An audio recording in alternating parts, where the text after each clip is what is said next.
They keep to themselves and don't ask for much. They've been effectively expelled from Japanese society, and so are very hard for me to get to know. Until one day, on a street in Osaka, I meet Nishida-san. He's 63.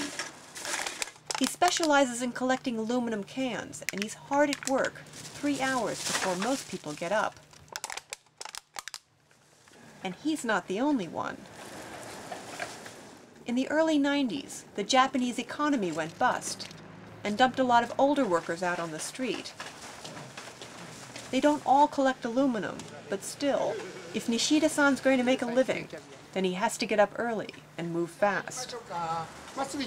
Keep going straight, he says, as he teaches me the ins and outs of the aluminum trade. Nishida-san can tell at a glance when an area has been picked clean, and knows which houses are worth keeping an eye on. And that in Japan, it pays to be polite. He can't possibly open every garbage bag, so Nishida-san shows me how to take an educated guess based on the kind of garbage that we're looking at. What it sounds like, and how it feels. And sometimes with just a good swift kick. Nishida-san is homeless, so everything he owns is on his bike. His lucky teddy bear, umbrella, and a cooler full of clothes. And though he says he doesn't need it, the next time we stop, I'm going to fix his brakes. Despite my endless questions, his bicycle is starting to look like an overburdened bumblebee. And just in time, it's 10 a.m. Osakans like their streets to be squeaky clean.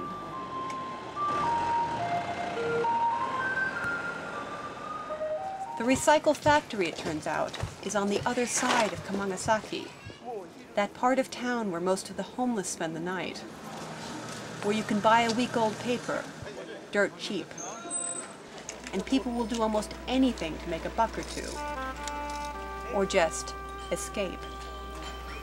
A place where old temptations are hard to resist. It's sake, a tenth of his daily income for a glass of wine.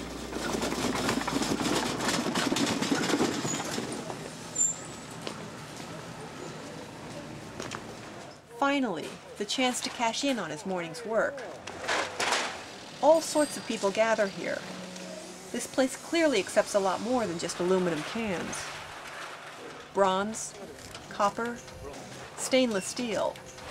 By now I've realized that you can't make it as a collector in Japan unless you've developed a specialty. In 5 hours pedaling, Nishida-san has gathered 5 kilos, 11 pounds. That's about $8 worth. That's not much to live on in one of the most expensive cities in the world. He says it's just enough for 2 square meals, day-old rice and fish, and a cup of tea.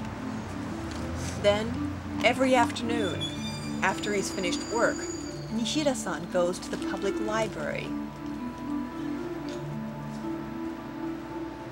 Nishida-san is proud of what he does, despite the lousy pay. He says his job comes with some unusual benefits. Unlike most Japanese businessmen, Nishida-san has time to read.